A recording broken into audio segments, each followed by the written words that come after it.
that's like one of my pet peeves now is like an old man, like gotta always have a belt, gotta always have a belt. And of course, that's the one thing that I forgot. How's the audio? Everybody can hear each other? Oh, yeah. Okay, Sounds great. good. Hey, pleased to be joined by Nick Roush, Kentucky Sports Radio on 3. And I got to be honest, Nick, you're the only one that's DM'd me here that I felt threatened when I got it. It was right after my infamous Feinbaum appearance. It wasn't even like, hey, how you doing? Would you like to chat?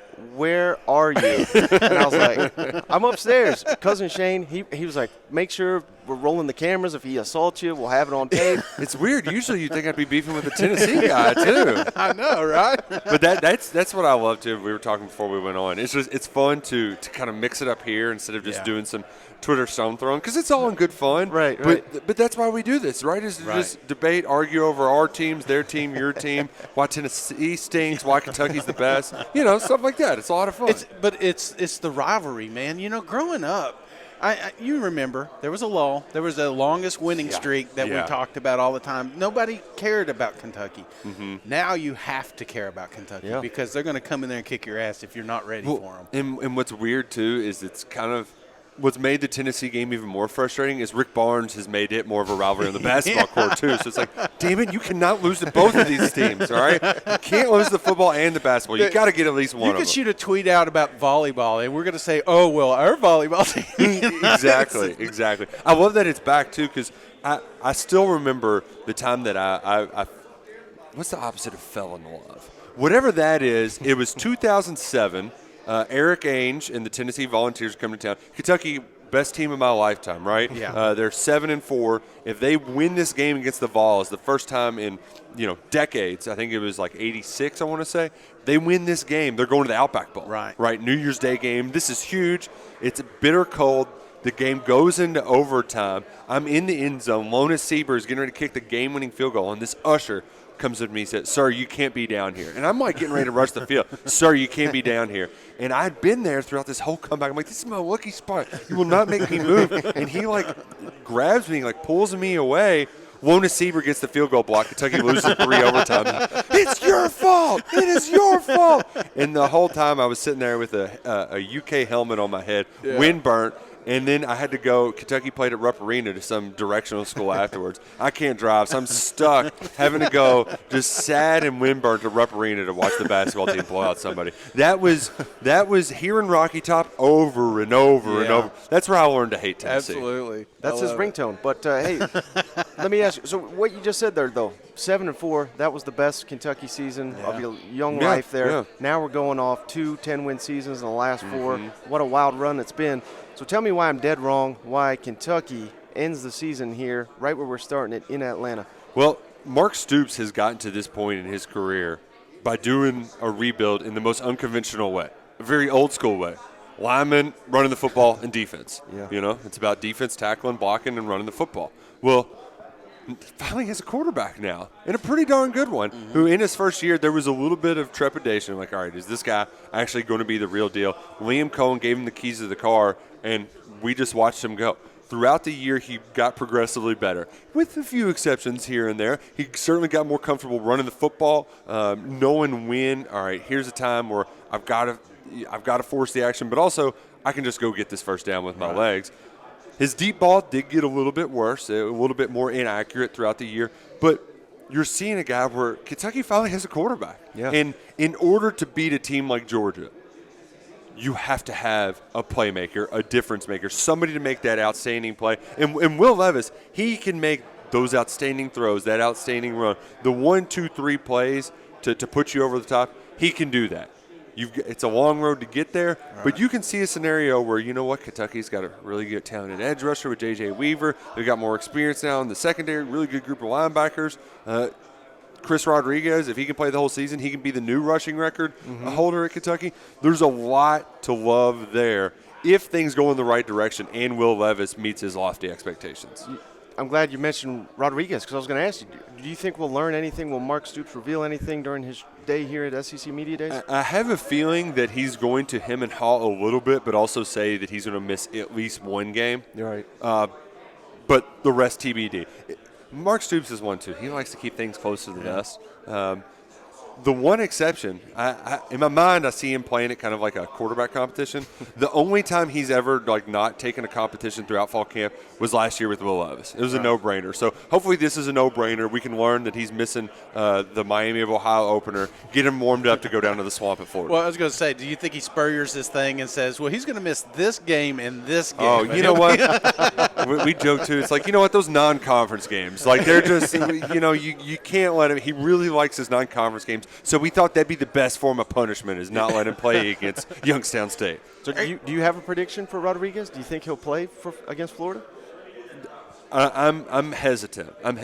Mostly because Kentucky, they accepted a transfer in June from Ramon Jefferson, an FCS All-American last year at Sam Houston State. He was a touted guy. I think Tennessee was in on him, a lot of schools. Exactly. And I don't think Kentucky takes that chance if they don't expect him to miss more than one game. So I'm gonna if you made me put my feet to the fire and say no, he's not going to play against Florida. I want to ask one question because obviously any Kentucky tweet comes out, Tennessee's right there. But I have noticed lately a lot of South Carolina. Did I miss something along the way? Did you guys piss them off somewhere? I don't know what it is about South Carolina.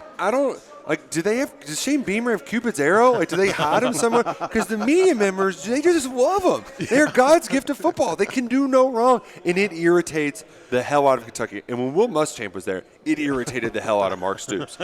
And I think it's because Stoops, in his mind, he was from a very similar mold to Muschamp, like this defense coordinator, rose through the ranks. But Stoops didn't get the love that Muschamp got because Muschamp is much better at talking to the media. He plays that game. Stoops doesn't play that game. He just is who he is. He's a football coach. Right. And so there's a little bit of animosity there, but it originated with Spurrier and always getting close, coming up short. Now the tables have turned, and it's almost for Kentucky fans like, oh, you think you're going to be good? Well, 7 of 8, 7 of 8. Well, speaking of bad takes on Feinbaum, a couple years ago I went on there. I said South Carolina's got a team that could win 10 games. Mm-hmm. And that was the year they beat Georgia. I think it was in Athens. Yeah, and then they won 4 games. And Paul had me back on in January, worst take of the year, SEC Mike. So I just had a take that Big Blue, they think is the worst take in the history of takes. How do I get these people back on my side here? I will say that I would encourage some of those Kentucky fans, though, that we get our blue blinders on as well, too. And losing Wan'Dale Robinson, I think that's easier said than done. Now, you won't have one dude you're throwing to 95 times, but you are going to have many more options for Will Levis to throw to. But William Cohen, we can't underestimate his impact. I mean, he's the offense coordinator for the defending Super Bowl champs right now. The dude was a star. Rich Scangarello has been in the NFL. He's coached a lot of really good quarterbacks, but his one time as a play caller didn't work out so well. Mm-hmm. So that is something that you got to know. You got to acknowledge that, okay, this might not be perfect right out the gate. Mm-hmm. But I think you said you're taking vacation to Kentucky soon. Yeah. Just a lot of flattering pictures. We don't have any sort of hand signal that you can show like thumbs up, but just a lot of flattering pictures of the state. I'm gonna wear blue every day. There you go. He's putting some of them Apple tags on you right now, so they know you're out. Hey, Kentucky didn't lose everybody though. They kept Brad White, kept him away from LSU. That's what does true. that say about Mark Stoops and the team they got coming back? That you got one of the premier programs in the country trying to get your coordinator, and he says, no, I'm coming back to Kentucky. Because to me that says he's got a ton of faith, not only in the direction of the program, but the defense they could have this year. Well, and it's a reflection of culture, which is always a fun word that coaches like to use here in the midst of a rebuild. But that's evidence of what that actually means. That's what speaks volumes to it. And you almost saw it more this offseason on the offensive line. Losing John Sharman, it was well documented. He was one of Mark Stoops' original staffers, got cancer in 2018, fought it admirably for 2 years before he ultimately passed away.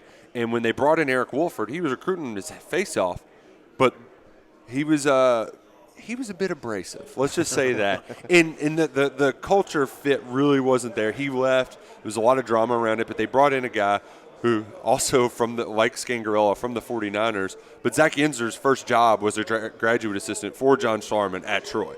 And talking with Tayshawn Manning, who spent his first 4 or 5 years of his career at Auburn, transferred over, and he's like, I've been with some brotherhoods at Auburn, but something about Kentucky is just different, where everybody likes each other, but they're still have to get theirs. At Kentucky, it really is, particularly on the offensive line, when you go to do something extra, you want everybody else to come with you. You want everybody to get better because this is a team. And I think that Brad White, he saw, LSU, it's great and all, but like right now where I'm at Kentucky, it's a family. Yeah, and that gets very cheesy and that gets very coachy, and I feel kind of icky saying it, but like that really is the only way you can describe it. Where like there is a genuine care for one another. Now it's not perfect for everybody like that, but generally speaking, that's kind of the culture he's cultivated. Well, you've noticed it lately with the players and the coaches sticking around.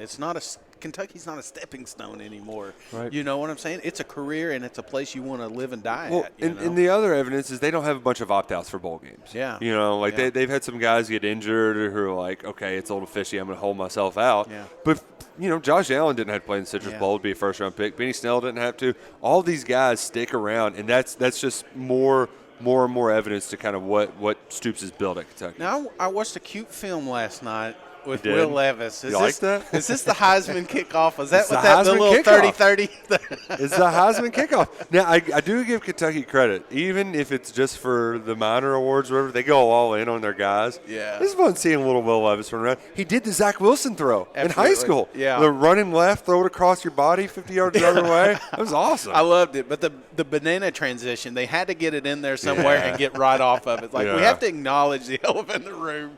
But I thought, hey, Heisman kickoff, this is what you do. Social media team, buy in. One last question for me is, well, probably not, but is the hype with the NFL draft. This is where it all stopped. It started with a mock draft. Yep.